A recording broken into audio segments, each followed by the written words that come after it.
All right, gang, we are now going to start covering our geometry notes. I want to explain a little bit about what we have here. When you're looking at your notes, it will tell you what the topic is and what the section is. We are in section 1.1. The title is Identify Points, Lines, and Planes. Look in your note packet, you'll find that exact page. The first thing I want you to do is write down the objective, our goal for the day.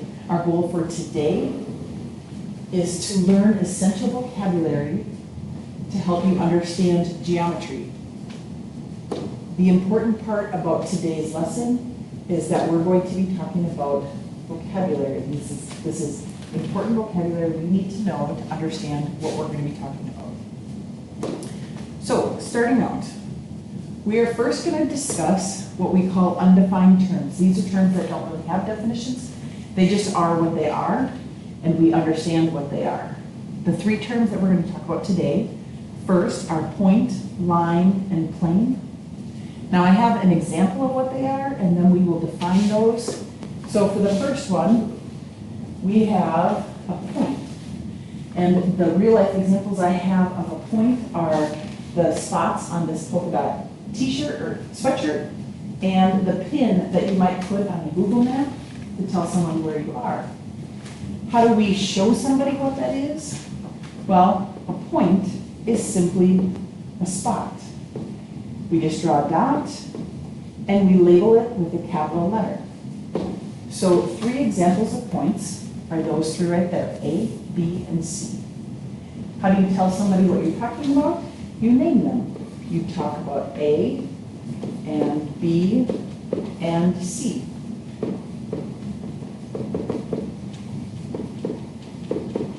You always use capital letters and you just list them out. Point, simple. All right? The next thing that we're going to talk about are planes, or excuse me, lines. A line would be something like this horizon that you might look at here in this diagram. You see this line right here, or this highway. You notice that it goes off into the distance. What a definition of a line is something that goes in both directions forever and ever. It's a line. Notice that we put arrows on both sides. Then we put these letters on there to name them. We can put on X and Y and Z. And then how do we name that line? Well, we can use any of those letters, for example, X and Y, and then we put the picture of a line above it. Notice that we have an arrow on the left and an arrow on the right. You can use any two letters on that line. We can also name this Z, X. Arrows on both sides. It doesn't matter. You need any two letters on the line. The other thing that we can do to name this line is we can use the little floater. And sometimes they put a little letter out on the side. This guy right here, it doesn't have a point. I just call it a floater. And it's kind of like a nickname. We can name this line T. It's not a letter on the line, it's just a nickname. That's a line. The last thing that we have is a plane. A plane would be something like these diagrams that I have here. Ooh. Like the surface of the ocean or the tiles on the floor. How are those different than the first two? A plane is really just a big, flat surface. And we just draw a parallelogram, just a big rectangle, four-sided shape. And then we can put points on that plane. So I can put on there X, and I can put Y, and I can put Z on that plane. And then to name that, we don't use a picture like we did with the other one, we use the word plane, X, Y, and Z. The letters can be in any order. And it's important that they are not in a straight line, that they can make a triangle. You have to use the word to name the plane. You also can use the floater, and for the floater here, they put a capital letter. So here's my floater. Remember, it was the letter, the lowercase letter on the first one. It was this T that we had right here. Is our floater on this one? And now we have this floater that's A. Line, plane. We can name our plane using that floater. Plane A. The one thing that I really want you to notice about these words, or these shapes, is that a point only has one letter, and a line takes two letters, 2 points, and a plane basically takes 3 letters. One more time. The point takes 1 letter, the line takes 2 letters, and the plane takes 3 letters to name them. All right? Then I just want to talk real quick about how we can draw these. So what I want you to do is draw a 3-dimensional box on your dot paper here. Notice that the diagonals, the dots are in a diagonal, so we can follow as many diagonals as we want.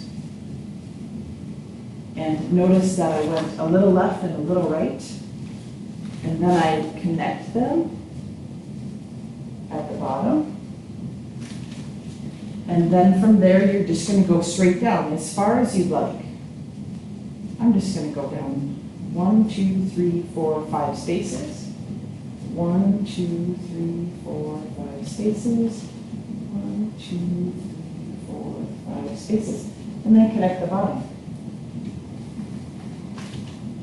Now, when you look at that, I want you to think about how many planes do you see that are showing. And if you were to shape them, how would you shape them? Well, I do see the one on the top. You see that one there? And then I see the one on the left, over here. And I see the one on the right, over here. So if I look at that, we see 3 planes. Now, what I want you to think about is I want you to put, label the top as plane A, B, C. So what do you have to do to put on that plane? You have to put 3 letters. You have to put the point A, and the point B, and the point C, and remember that they cannot be in a straight line. There's plane A, B, C on the top. Then, can you draw a line on your box? Could you draw a line on the left-hand side? I'm going to draw it straight here. I'm going to draw a line ST. So if I want to draw this left-hand edge as a line, remember you have to put arrows on both sides, the top and the bottom. And then if I want to call it line ST, I have to put 2 points on there. S and T. And then, what if I really wanted to call that line P also? Then I can give it the little nickname, and up here, I can put just a little P. Remember, that's a floater, it's not really on the line, it's just a nickname for that. Does that make sense? Points, lines, and planes. Now, look at this last question. 2 questions. Here's a geometry problem for you. It says, give two other names for line QW. There's little arrows right there, pretty hard to see, for line, WQ. Well, if I look at my picture, line WQ is this guy right here. Remember, I need to use any 2 points on that line. So I could take those 2 letters and I could flip them around, as long as I put the arrow above the top. And I can also use this little floater on the side, and I can call it line G.